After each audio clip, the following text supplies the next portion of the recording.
नमस्कार दोस्तों, मैं गजेंद्र गंजीर गंजीर ट्यूटोरियल के इस ऑनलाइन ई एजुकेशन प्लेटफॉर्म पर आप सभी का स्वागत करता हूं, अभिनंदन करता हूं। आज हम लोग पुनः आगामी जो हमारे छत्तीसगढ़ में प्रयोगशाला परिचारक एग्जाम होने वाला है, उस एग्जाम को ध्यान में रखते हुए साइंस के महत्वपूर्ण एमसीक्यू को सॉल्व करेंगे। एक्चुअली मेरे घर में भी कंस्ट्रक्शन का काम चल रहा है, इसीलिए मुझे ऐसे क्लास लेना पड़ रहा है। अभी एक दो दिन आप लोग थोड़ा कॉपरेट करिएगा, उसके बाद पुनः आप लोग का डिजिटल बोर्ड से क्लास शुरू हो जाएगा। ठीक है, चलिए तो आज की इस क्लास का शुभारंभ करते हैं, बढ़ते हैं पहले प्रश्न पे। पहला प्रश्न देखिए, निम्नलिखित में से कौन सा एक जीवाणु जनित रोग नहीं है?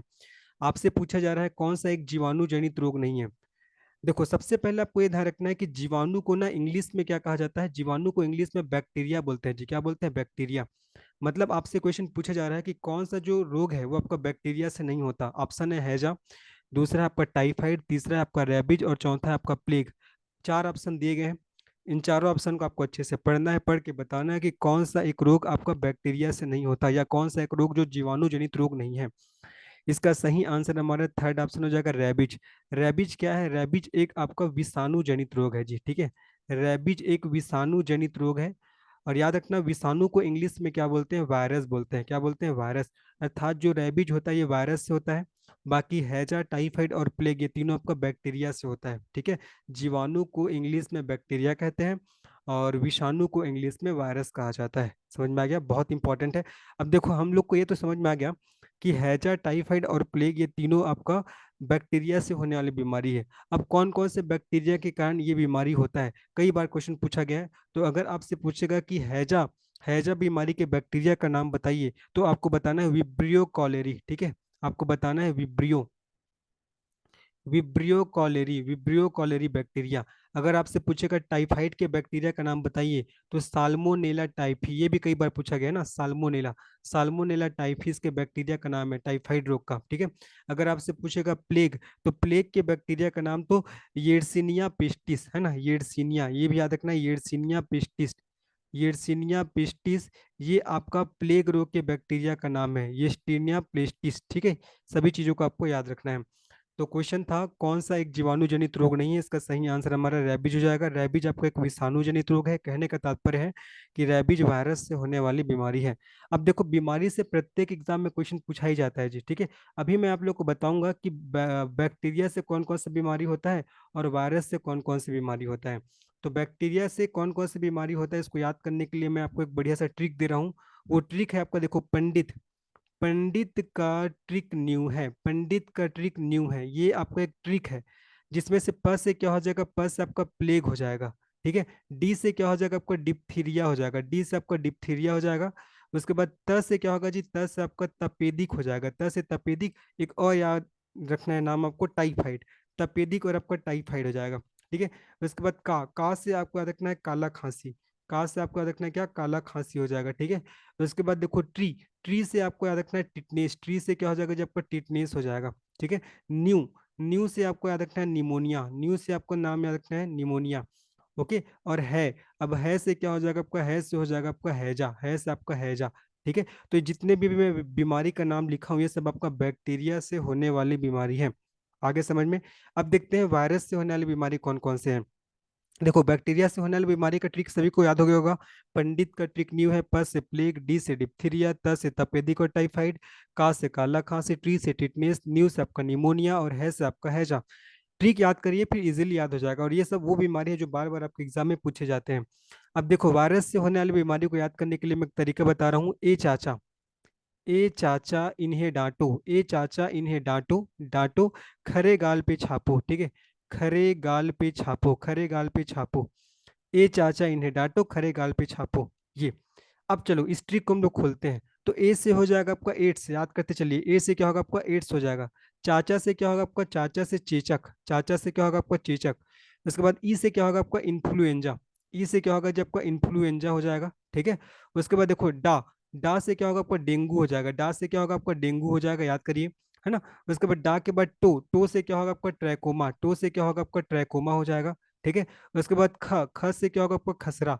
ख से हो जाएगा आपका खसरा हो जाएगा। उसके बाद रे। रे से क्या हो जाएगा? रैबिज। रे से क्या होगा जी आपका? रैबिज हो जाएगा। ठीक है, गा से क्या होगा आपका? गलसुआ। गा से हो जाएगा आपका गलसुआ, ये भी आपको याद रखना इंपॉर्टेंट है। ठीक है, उसके बाद देखो पे। पे से याद रखना है पीलिया। पे से याद रखना है आपका पीलिया। ठीक है, उसके बाद छा, छा से याद रखना है छोटी माता, छा से आपका छोटी माता, ठीक है। उसके बाद पो, पो से आपको याद रखना है पोलियो, पो से क्या याद रखना है, पोलियो। तो ये सब आपका किससे होने वाली बीमारी है, ये सब आपका वायरस से होने वाली बीमारी है ना, ये सब वायरस से होने वाली बीमारी है, और ये सब बैक्टीरिया से होने वाली बीमारी है, ध्यान रखना। ए से आपका एड्स हो जाएगा, चाचा से आपका चेचक हो जाएगा, ई से आपका इन्फ्लुएंजा हो जाएगा, ड से आपका डेंगू हो जाएगा, टो से आपका ट्रैकोमा हो जाएगा, ख से आपका खसरा हो जाएगा, रे से आपका रेबिज हो जाएगा, गा से आपका गलसुआ हो जाएगा, पे से आपका पीलिया हो जाएगा, छा से आपका छोटी माता, और पो से आपका पोलियो, है ना ये। अब अगर आपसे पूछेगा कि प्रोटोजोआ से होने वाली बीमारी कौन कौन सा है, यहाँ से भी कई बार क्वेश्चन पूछा गया है, प्रोटोजोआ, प्रोटोजोआ से होने वाली बीमारी कौन कौन सा है, इसके लिए भी मैं एक तरीका बता रहा हूँ। पापा काम पर सोते हैं, पापा, पापा काम पर सोते हैं, पापा काम पर सोते हैं, ये आपका तरीका है, ठीक है। अब अगर ये तरीका आपको याद हो जाएगा तो निश्चित ही आपको पता लग जाएगा कि कौन कौन सी बीमारी प्रोटोजोआ से होता है। तो पापा से याद रखना है जी पायरिया, पापा से आपको याद रखना है पायरिया, पहले याद हो गया पापा से पायरिया। उसके बाद का से आपको याद रखना है काला जार, का से याद रखना है काला जार, ठीक है, का से आपको याद रखना है काला जार। म से आपको याद रखना है जो सबसे ज्यादा पूछा जाता है मलेरिया, म से आपका मलेरिया, मतलब मलेरिया प्रोटोजोआ से होने वाला रोग है, ठीक है।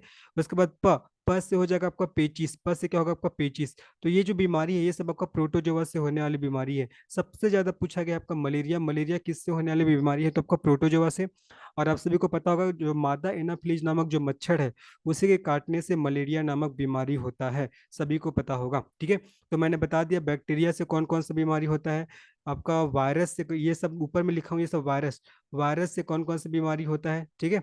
और आपका प्रोटोजोआ से कौन कौन सा बीमारी होता है, मैंने ट्रिक भी बता दिया, उसको याद करने का तरीका बता दिया, बढ़िया अच्छे से इसको आप लोग को तैयार करना है, निश्चित यहाँ से एग्जाम में क्वेश्चन पूछे जाते हैं जी। देखो मैं आपको एक क्वेश्चन के पीछे बहुत सारे और चीजों को मैं आप लोग को बता देता हूँ, चीजों को जो आपके एग्जाम को दृष्टिकोण से इंपॉर्टेंट है, तो सभी चीजों को आपको ध्यान में रखते चलना है ना। चलिए आगे बढ़ते हैं, नेक्स्ट प्रश्न में चलते हैं हम लोग। नेक्स्ट प्रश्न क्या है, दूसरा है, देखो लोहे को संक्षारण और जंग लगने से बचाने के लिए निम्नलिखित में से कौन से पदार्थ की परत प्रायः लोहे पर चढ़ाई जाती है। ऑप्शन है कॉपर, निकिल, टीन या जिंक। बताना है कि लोहे को संक्षारण और जंग लगने से बचाने के लिए कौन से पदार्थ की परत लोहे पर चढ़ाई जाती है। इसका सही आंसर क्या हो जाएगा, जिंक, ठीक है।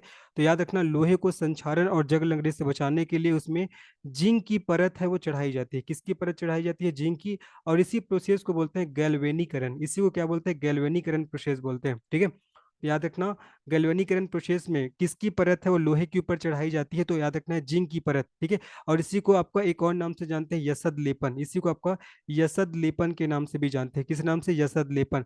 अब यसद किसको बोलते हैं, तो यसद आपका जिंक को कहा जाता है। ये भी क्वेश्चन पूछा गया है कि यसद किसका नाम है भैया, याद रखना जिंक, और जिंक को आपका जस्ता के नाम से भी जानते हैं, समझ में आ गया है ना। तो लोहे को संक्षारण और जंग लगने से बचाने के लिए लोहे पर जिंक का परत चढ़ाया जाता है, इस प्रोसेस को गैल्वेनीकरण बोलते हैं। इसी को यसद लेपन के नाम से भी जानते हैं। यसद किसको बोलते हैं, तो जिंक को, और जिंक को जस्ता के नाम से भी जाना जाता है। सभी बातों को आपको याद रखना है। चलिए आगे बढ़ते हैं। बॉक्साइट किस गैस का है आपको बताना है। ऑप्शन है चांदी का, दूसरा पारा का, तीसरा लोहा का, चौथा एल्यूमिनियम का। तो जो बॉक्साइट होता है ना जी आपका एल्यूमिनियम गैस का है। किस गैस का है, एल्यूमिनियम का। सबसे पहले याद रखिए कि जो बॉक्साइट होता है वो कौन से क्रम की चट्टानों से प्राप्त होता है। तो जो बॉक्साइट होता है ना वो आपका दक्कन ट्रैप क्रम की चट्टानों से हमको बॉक्साइट की प्राप्ति होता है। अगर आपसे पूछेगा गोंडवाना क्रम की चट्टानों से कौन सा खनिज प्राप्त होता है, तो आपको बताना है कोयला, ठीक है। अगर आपसे पूछता है कि धारवाड़ धारवाड़ क्रम के शैल समूह से कौन से खनिज की प्राप्ति होता है, तो लौह अयस्क, धारवाड़ से हो जाएगा आपको लौह अयस्क हो जाएगा, ठीक है। गोंडवाना से कोयला, धारवाड़ से लौह अयस्क हो जाएगा।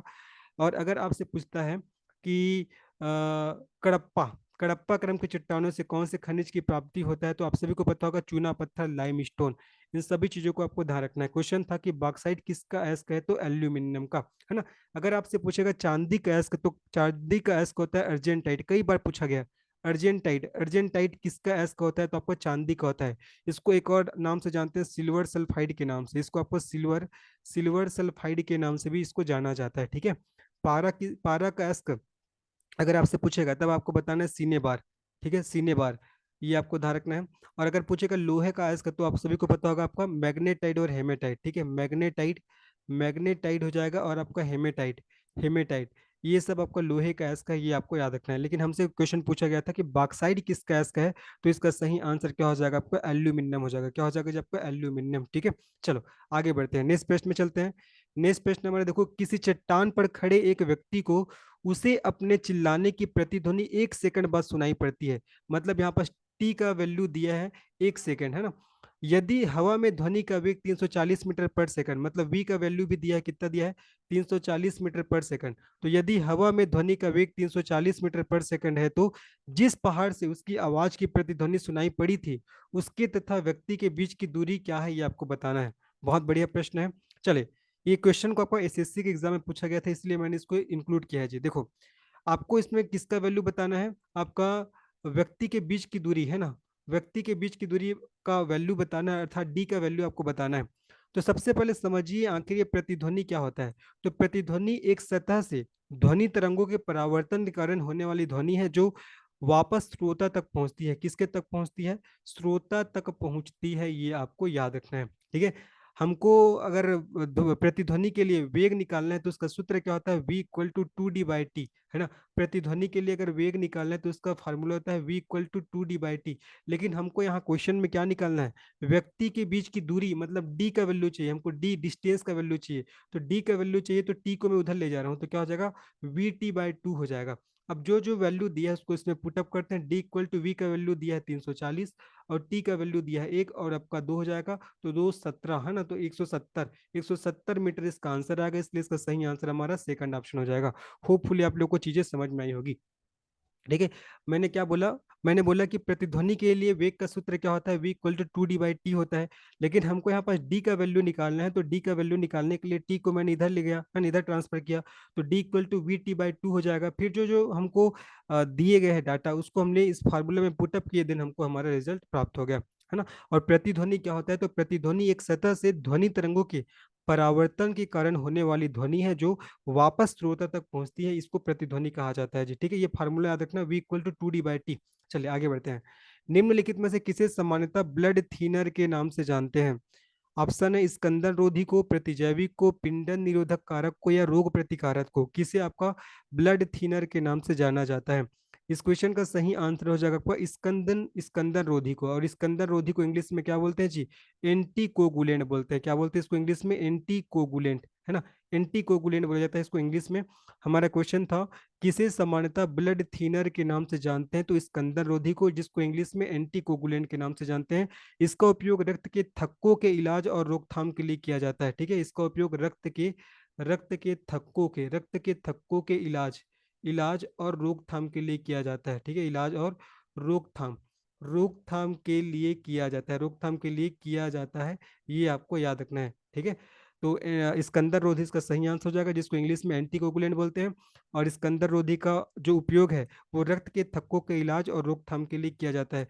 रक्त के बारे में तो सभी को पता होगा, स्टडी ऑफ ब्लड अर्थात रक्त का अध्ययन हीमेटोलॉजी कहलाता है।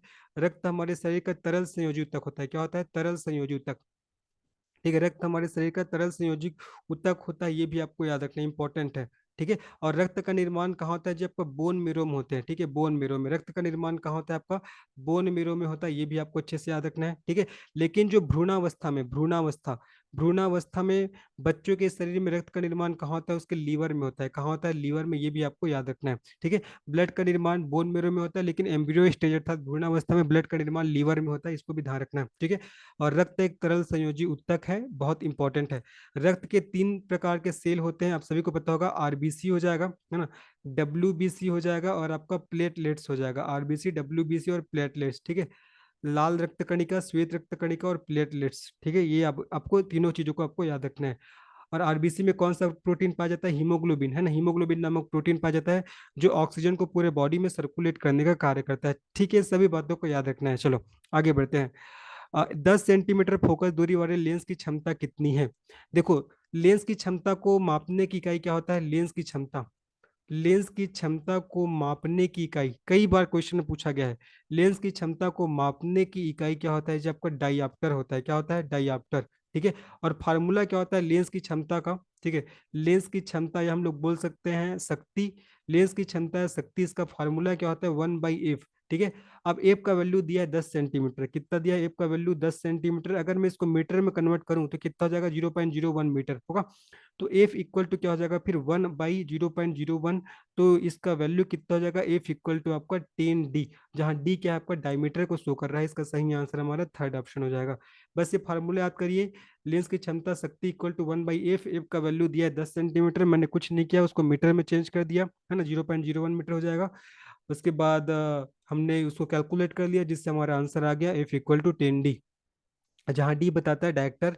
मैंने बोला है ना, लेंस की क्षमता को मापने की इकाई क्या होता है आपका डायप्टर होता है। चलिए, आप लोग को कमेंट सेक्शन में बताना है निकट दृष्टि दोष, निकट दृष्टि दोष के लिए कौन से आपका लेंस का प्रयोग करते हैं, और दूर दृष्टि दोष के लिए कौन सा लेंस का प्रयोग करते हैं। आप लोग को कमेंट सेक्शन में इसका आंसर मुझे बताने हैं। आगे बढ़ते हैं जी। चलो, निम्नलिखित में से किसे कोशिका की आत्मघाती थैली कहा जाता है। चलो सर, ऑप्शन है सूत्रकणिका, लाइसोसोम, गाल्जी सम्मिश्र और केंद्रक। बताना है किसे कोशिका की आत्मघाती शैली अर्थात थैली अर्थात सुसाइडल बैग, क्या बोलते हैं सुसाइडल, ठीक है, आत्मघाती थैली अर्थात सुसाइडल बैग कहा जाता है। तो देखो, केंद्रक, केंद्रक को कोशिका का ब्रेन बोलते हैं, क्या बोलते हैं केंद्रक को कोशिका का ब्रेन, केंद्रक को कोशिका का ब्रेन कहा जाता है, मतलब कोशिका का मस्तिष्क कहा जाता है, ठीक है। और केंद्रक की खोज किसने किया था, रॉबर्ट ब्राउन ने, किसने किया था रॉबर्ट ब्राउन, दोनों चीज को याद रखना है। गाल्जी बॉडी, गाल्जी बॉडी को क्या बोलते हैं, इसे कोशिका का परिवहन यूनिट बोलते हैं, क्या बोलते हैं परिवहन यूनिट। इंग्लिश में देखा जाए तो ट्रांसपोर्टेशन यूनिट, ट्रांसपोर्टेशन, इंग्लिश में इसको ट्रांसपोर्टेशन यूनिट के नाम से जानते हैं। मतलब राइबोसोम में जो प्रोटीन बनता है और माइटोकॉन्ड्रिया में जो ऊर्जा का निर्माण होता है, उसको शरीर के विभिन्न भागों तक पहुंचाने का काम कौन करता है, तो गाल्जी सम्मिश्र अर्थात गाल्जी बॉडी करता है। लाइसोसोम को बोला जाता है कोशिका के आत्महत्या की थैली, क्या बोलते हैं इसको, कोशिका के आत्महत्या की थैली बोलते हैं, सुसाइडल बैग ऑफ सेल बोला जाता है। सूत्रकणिका अर्थात माइटोकॉन्ड्रिया है ना, माइटोकॉन्ड्रिया, माइटोकॉन्ड्रिया को क्या बोला जाता है आपका, कोशिका का पावर हाउस, क्या बोलते हैं जी, कोशिका का पावर हाउस, इसको भी आपको याद रखना है, ठीक है। तो माइटोकॉन्ड्रिया को कोशिका का पावर हाउस, लाइसोसोम को आत्महत्या की थैली, गाल्जी आपका उपकरण को परिवहन यूनिट या ट्रांसपोर्टेशन यूनिट ऑफ सेल, और केंद्रक को कोशिका का ब्रेन कहा जाता है, जिसकी खोज रॉबर्ट ब्राउन ने किया था। तो हमारा क्वेश्चन था किसे कोशिका की आत्मघाती की थैली बोलते हैं, तो इसका सही आंसर लाइसोसोम हो जाएगा, ठीक है। अब देखो, कोशिका के बारे में सभी को पता होगा, कोशिका हमारे शरीर की संरचनात्मक और कार्यात्मक इकाई है। कोशिका का खोज सबसे पहले 1665 में किसने किया था, रॉबर्ट हुक ने किया था, रॉबर्ट हुक। यहाँ पास मैं केंद्रक में रॉबर्ट ब्राउन लिखा हूँ, लेकिन मैं बोल रहा हूँ कि कोशिका शब्द का सबसे पहला प्रयोग और सबसे पहले कोशिका किसने किया, मतलब किसने खोजा, तो रॉबर्ट हुक ने खोजा। किसने खोजा है, रॉबर्ट हुक ने। और किसने सबसे पहले कोशिका शब्द का प्रयोग किया है, तो रॉबर्ट हुक ने किया, इसलिए रॉबर्ट हुक को आपका कोशिका विज्ञान का जनक बोलते हैं। किसको, रॉबर्ट हुक को कोशिका विज्ञान का जनक कहा जाता है, फादर ऑफ सेल बायोलॉजी, ठीक है। फादर ऑफ सेल बायोलॉजी किसे बोला जाता है जी, आपका रॉबर्ट हुक को बोला जाता है, याद रखिएगा। लेकिन रॉबर्ट ब्राउन ने आपका केंद्र की खोज किया था, जिसको कोशिका का ब्रेन कहते हैं।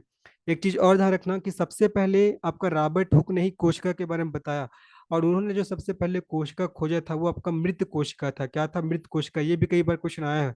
और मृत कोशिका को इंग्लिश में क्या बोलते हैं, डेड सेल बोलते हैं, क्या बोलते हैं, डेड सेल। सबसे पहले जीवित कोशिका की खोज किसने किया बोलेगा, तो आपको ल्यूवेन हॉक, किसने किया था, ल्यूवेन हॉक, ठीक है। ल्यूवेन हॉक, ल्यूवेन हॉक नामक साइंटिस्ट ने तालाब के जल में सबसे पहले जीवित कोशिका की खोज किया था। लेकिन आपका सबसे पहले कोशिका के बारे में किसने बता दिया था, रॉबर्ट हुक ने बता दिया था, इसलिए रॉबर्ट हुक को फादर ऑफ सेल बायोलॉजी कहते हैं। हाँ, लेकिन ये ध्यान रखना कि रॉबर्ट हुक ने जो कोशिका ढूंढा था वो आपका डेड सेल था, मतलब मरी हुई कोशिका था, ठीक है। आगे बढ़ते हैं भैया, चलो। जमे हुए कार्बन डाइऑक्साइड का दूसरा नाम क्या है, आपको बताना है। जमे हुए कार्बन डाइऑक्साइड का दूसरा नाम क्या है, शीतलक, कोयला, सूखी बर्फ, कोक। ये तो कितने एग्जाम में पूछा गया है, बहुत फेवरेट क्वेश्चन है सभी एग्जाम का है। तो जमे हुए कार्बन डाइऑक्साइड का दूसरा नाम क्या है, तो आपका सूखी बर्फ हो जाएगा, ठीक है। इसे सूखी बर्फ इसलिए कहा जाता है क्योंकि यह ठोस CO2 है और पिघलता नहीं है, ठीक है। ये क्या आपका एक प्रकार से ठोस CO2 है, ये आपका ठोस CO2 है, और ये आपका पिघलता नहीं है जी, है ना। इसे सूखी बर्फ इसीलिए कहा जाता है क्योंकि एक ठोस CO2 है और ये आपका पिघलता नहीं है, पिघलता नहीं है, ये आपको याद रखना है। बल्कि ये क्या होता है, ये ठोस से सीधे गैस में बदल जाता है, ठीक है। ये क्या होता है, ये जो आपका जमा हुआ कार्बन डाइऑक्साइड है ना, ये आपका ठोस से सीधे गैस में परिवर्तित हो जाता है ना। इसका उपयोग आपका चिकित्सा के क्षेत्र में भी किया जाता है। किस क्षेत्र में करते हैं इसका उपयोग, आपका चिकित्सा के क्षेत्र में भी किया जाता है। तो जमे हुए कार्बन डाइऑक्साइड का दूसरा नाम क्या है, इसका सही आंसर सूखी बर्फ हो जाएगा। इसे सूखी बर्फ इसलिए कहा जाता है क्योंकि ये ठोस CO2 है और पिघलता नहीं है, बल्कि ठोस से सीधे किस में बदल जाता है, आपका गैस में बदल जाता है, ये आपको याद रखना है। और इसका उपयोग चिकित्सा के क्षेत्र में भी किया जाता है। चलो आगे बढ़ते हैं। आधुनिक आवर्त सारणी में कौन से ब्लॉक तत्व कम विद्युत धनात्मक होते हैं? आपको बताना है कौन से ब्लॉक के तत्व है वो आपका कम विद्युत धनात्मक होते हैं। एस, पी, डी, एफ, चार ऑप्शन दिया गया है। इस क्वेश्चन का सही आंसर हो जाएगा हमारा सेकंड ऑप्शन, पी ब्लॉक, है ना। जो पी ब्लॉक के जो तत्व होते हैं, पी ब्लॉक के जो तत्व होते हैं वो आपका कम विद्युत धनात्मक होते हैं, कम विद्युत धनात्मक होते हैं, ठीक है।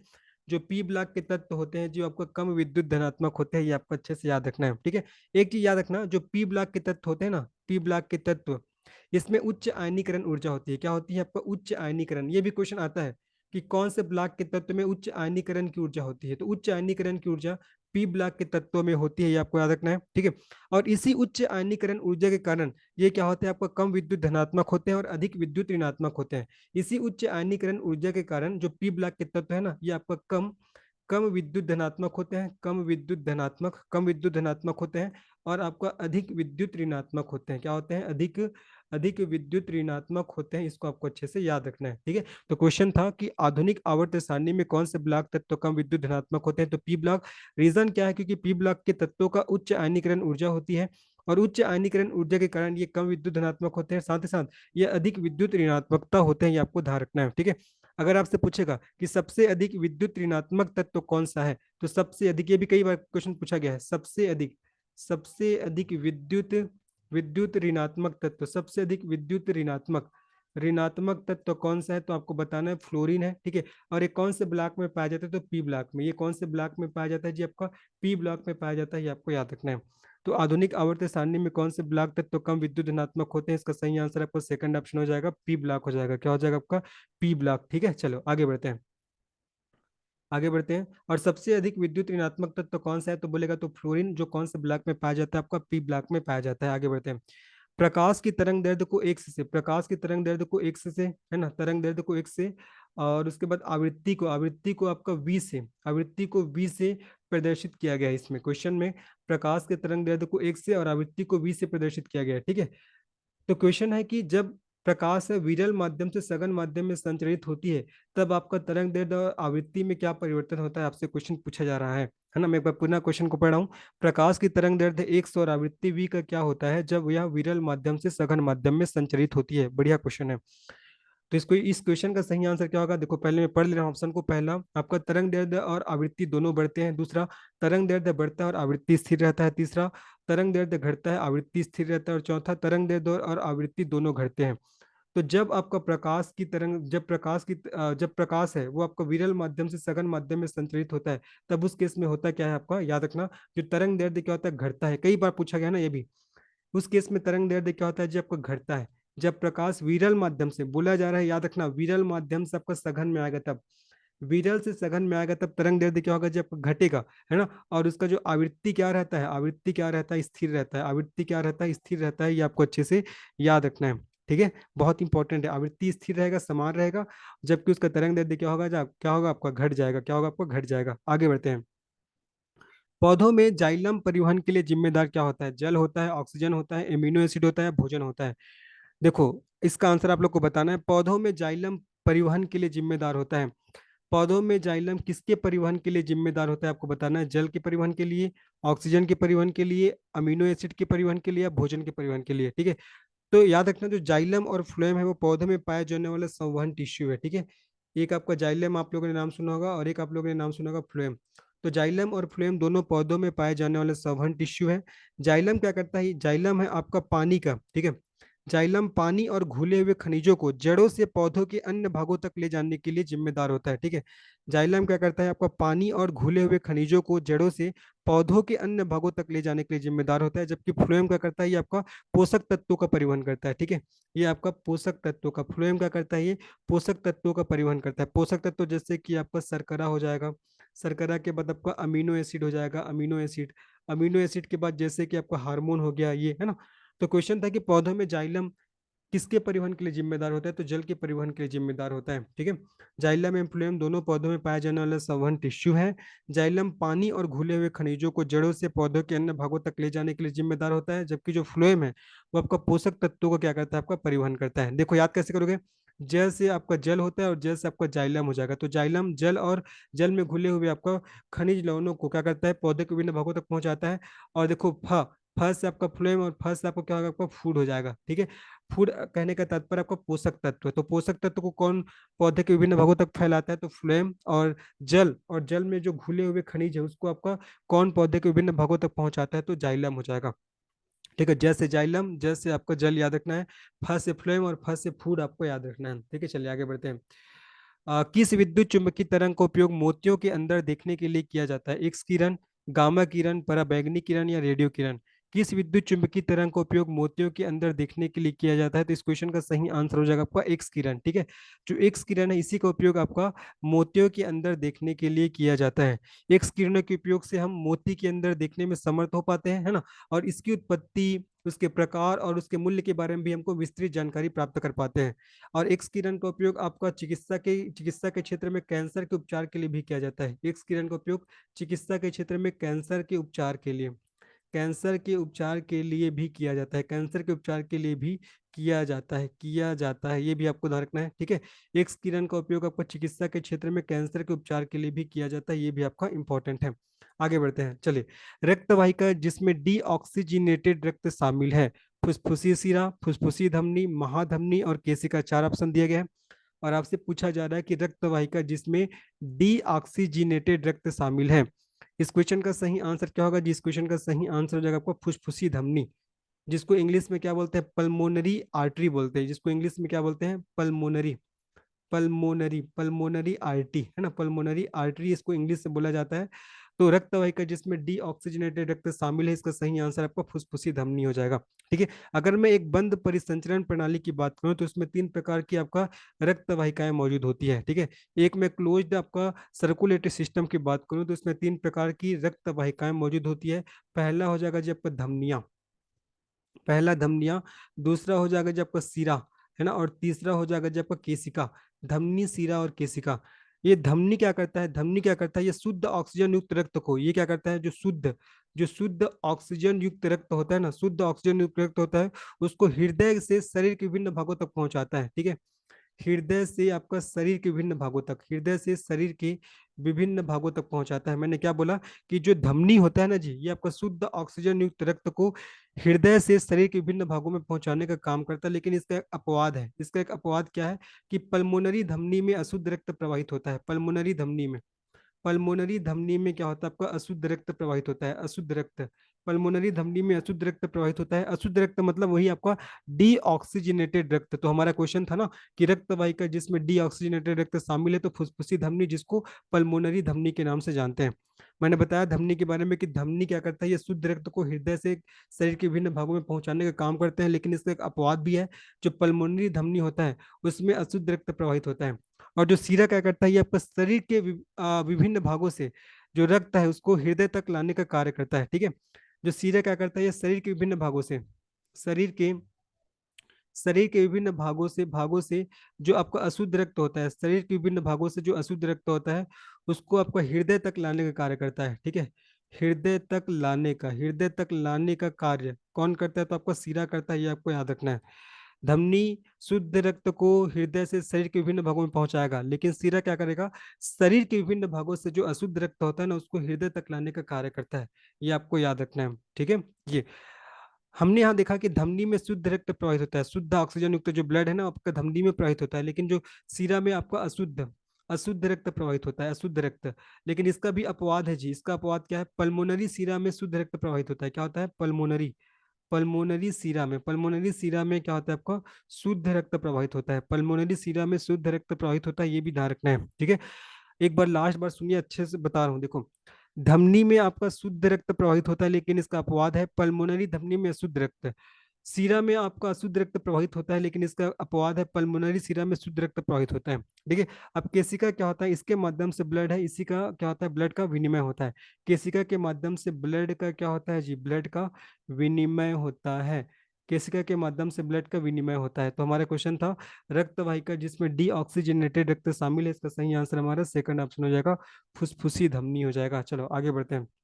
बिना बीजों के उगने वाले पौधे क्या कहलाते हैं, आपको बताना है, बिना बीजों के उगने वाले पौधे क्या कहलाते हैं। यह पौधे हैं, ऑप्शन है पहला सेब, दूसरा पाइनस, तीसरा फर्न, चौथा प्रूंस। बताना है जी बिना बीजों के उगने वाले पौधे क्या है, सेब है कि पाइनस है कि आपका फर्न है या आपका प्रून्स हैं। चलिए इस क्वेश्चन को सॉल्व करते हैं। तो बिना बीजों के उगने वाले पौधे क्या कहलाते हैं आपका? ये कहलाते हैं फर्न। क्या कहलाता है जी? फर्न। इसका सही आंसर हमारा थर्ड ऑप्शन हो जाएगा। जो आपका फर्न बीजाणुओं के माध्यम से प्रजनन करते हैं, ध्यान रखना, जो उसकी पत्तियों के नीचे से निकलते हैं। जो फर्न है ना, ये किसके माध्यम से? बीजाणुओं के माध्यम से। फर्न बीजाणुओं के माध्यम से क्या करते हैं? प्रजनन करते हैं। फर्न बीजाणुओं के माध्यम से क्या करते हैं जी? प्रजनन करते हैं, प्रजनन करते हैं।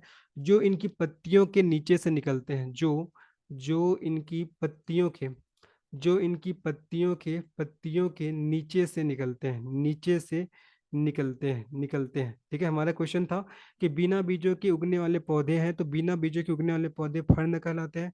और फर्न बीजाणुओं के माध्यम से क्या करते हैं? प्रजनन करते हैं, है ना, जो इसकी पत्तियों के नीचे से निकलते हैं, याद रखना। जो आपका पुष्पों वाले पौधे के विपरीत फर्न है, आपका पुष्प या फल उत्पन्न नहीं करते हैं, याद रखना। जो फर्न है ना, ये आपका पुष्प पुष्प पुष्प या फल उसको उत्पन्न नहीं करता है। जो फर्न होता है, ये पुष्प या फल को उत्पन्न नहीं करता है, ये भी आपको ध्यान रखना है। भारत की वनस्पतियों में पौधे का दूसरा सबसे बड़ा समूह फर्न का है, ये भी आपको याद रखना है। इसका सही आंसर हमारा थर्ड ऑप्शन हो जाएगा। बिना बीजों के उगने वाले पौधे कौन सा है? तो आपका फर्न हो जाएगा। फर्न के बारे में मैंने क्या क्या बताया कि फर्न है आपका बीजाणुओं के माध्यम से प्रजनन करते हैं, जो उसकी पत्तियों के नीचे पाए जाते हैं। और पुष्पों वाले पौधे के विपरीत जो फर्न है, इसमें पुष्प या फल उत्पन्न नहीं करते हैं, ये आपको ध्यान रखना है, नहीं होते इसमें। और भारत की वनस्पतियों में देखा जाए तो पौधे का दूसरा सबसे बड़ा समूह किसका है? फर्न का है। इसका सही आंसर हमारा थर्ड ऑप्शन हो जाएगा। आगे बढ़ते हैं। अश्रव्य ध्वनि को निम्न द्वारा सुना जाता है। आपका कुत्ता, चमगादड़, गैंडा या मनुष्य। बताना है अश्रव्य ध्वनि को निम्न द्वारा सुना जा सकता है। ऑप्शन दिए गए हैं, चार ऑप्शन दिए गए हैं। सबसे पहले ध्यान रखो, अश्रव्य ध्वनि किसे कहते हैं? तो वे ध्वनि जिसका जो आवृत्ति होता है ना, वो आपको 20 हर्ट्ज से कम होता है ना। बीच मतलब 20 हर्ट्ज से जो कम होता है, उसी आपका आवृत्ति की ध्वनि को क्या बोलते हैं हम लोग? अश्रव्य ध्वनि बोलते हैं। ठीक है, अश्रव्य ध्वनि किसे कहते हैं? तो 20 हर्ट्ज से कम आवृत्ति की ध्वनि को अश्रव्य ध्वनि कहा जाता है, या इसी को आपका इंफ्रासाउंड कहा जाता है। ठीक है, क्वेश्चन है कि आपका अश्रव्य ध्वनि को निम्न द्वारा सुना जा सकता है, तो इसका सही आंसर आपका गैंडा। गैंडा, इसका सही आंसर क्या हो जाएगा जी? आपका गैंडा हो जाएगा। क्या हो जाएगा? गैंडा। गैंडा क्या होता है? कान के प्रति बहुत संवेदनशील जानवर होता है, जो आपका 20 हर्ट्ज से कम आवृत्ति की आवाज को भी क्या कर सकता है? सुन सकता है। तो इसका सही आंसर हमारा थर्ड ऑप्शन हो जाएगा। ठीक है, अगर मैं मनुष्यों के लिए ध्वनि की श्रव्य परास की बताऊं, बात करूं, तो कितना है? लगभग 20 हर्ट्ज से 20,000 हर्ट्ज, है ना। अगर मैं मनुष्य की बात करूं, मनुष्य के लिए ध्वनि की श्रव्य परास कितना है? तो आपका 20 हर्ट्ज से आपका कितना? आपका 20,000। ठीक है, 20 हर्ट्ज से आपका 20,000 हर्ट्ज तक हो जाएगा, अगर मनुष्य की बात करूं। लेकिन हमारा क्वेश्चन था कि अश्रव्य ध्वनि को निम्न द्वारा सुना जा सकता है, इसका सही आंसर आपका गैंडा हो जाएगा। अश्रव्य ध्वनि किसे कहते हैं? तो 20 हर्ट्ज से कम आवृत्ति की ध्वनि को अश्रव्य ध्वनि कहा जाता है, या इसी को आपका इंफ्रासाउंड के नाम से भी जानते हैं, है ना। जो गैंडा होता है वो कान के प्रति संवेदनशील होता है, याद रखना है। जो आपका 20 हर्ट्ज से कम आवृत्ति की आवाज को भी क्या कर सकता है जी? सुन सकता है। इसलिए इसका सही आंसर हमारा क्या हो जाएगा? थर्ड ऑप्शन गैंडा हो जाएगा। आगे बढ़ते हैं। अग्नाशय के लैंगरहैंस के आइसलेट के बीटा सेल द्वारा निम्नलिखित में से कौन सा हार्मोन स्रावित होता है? यह हमारा सीजीपीएससी भी पूछ चुका है, इस क्वेश्चन को सीजी व्यापम भी पूछ चुका है। अग्नाशय के लैंगरहैंस के आइसलेट के बीटा सेल द्वारा निम्नलिखित में से कौन सा हार्मोन स्रावित होता है? एड्रेनाइलिन, ग्लूकेगॉन, है ना, ग्लूकेगॉन और इंसुलिन और एल्डोस्टेरोन। बताना है कि अग्नाशय के लैंगरहैंस के आइसलेट के बीटा सेल द्वारा कौन सा हार्मोन है वो आपका स्रावित होता है। बहुत जबरदस्त प्रश्न है। इसका सही आंसर क्या होगा? इसका सही आंसर आपका इंसुलिन हो जाएगा। ठीक है, सबसे पहले अग्नाशय के बारे में ध्यान रखना कि अग्नाशय हमारे शरीर की मिश्रित ग्रंथि है। अग्नाशय हमारे शरीर की मिश्रित ग्रंथि है। मिश्रित ग्रंथि उस ग्रंथि को कहते हैं जिस ग्रंथि से एंजाइम का भी स्त्राव होता है और साथ ही साथ हार्मोन का भी स्त्राव होता है। तो अग्नाशय से एंजाइम का भी स्त्राव होता है और साथ ही साथ हार्मोन का भी स्त्राव होता है, इसीलिए एंजाइम आपका अग्नाशय को मिश्रित ग्रंथि या मिक्स्ड ग्लैंड के नाम से जानते हैं। किस नाम से जानते हैं जी? आपका मिक्स्ड ग्लैंड के नाम से इसको जाना जाता है। ठीक है, अग्नाशय में आपका इसी अग्नाशय में जो हार्मोन के स्त्रावन करने वाली जो संरचना है, इसी को क्या बोलते हैं? आपको लैंगरहैंस। ठीक है, अग्नाशय में हार्मोन का स्त्रावन करने वाली संरचना को लैंगरहैंस के नाम से जानते हैं। और इस लैंगरहैंस के आपका बीटा सेल से इस लैंगरहैंस के बीटा सेल से आपका इंसुलिन इंसुलिन नामक हार्मोन का स्त्रावन होता है। और ये जो आपका इंसुलिन है, ये आपका अतिरिक्त ग्लूकोज को किस में कन्वर्ट करता है? ग्लाइकोजन में। ये अतिरिक्त ग्लूकोज को ग्लाइकोजन में कन्वर्ट करता है, ये आपको ध्यान रखना है ना। अगर इंसुलिन हमारे शरीर में उपस्थित अतिरिक्त ग्लूकोज को ग्लाइकोजन में कन्वर्ट नहीं करेगा, तो हमारे रक्त में ग्लूकोज की मात्रा बहुत ज्यादा बढ़ जाएगा।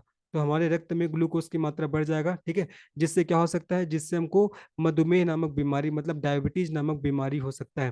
देखो, डायबिटीज का कारण ये नहीं होता कि हम लोग मीठा खा रहे हैं। डायबिटीज का मेन कारण क्या होता है कि अगर हमारे बॉडी में अगर इंसुलिन हार्मोन की कमी हो गया, तो वो इंसुलिन हार्मोन क्या करता है, वो अतिरिक्त ग्लूकोज को ग्लाइकोजन में कन्वर्ट करता है।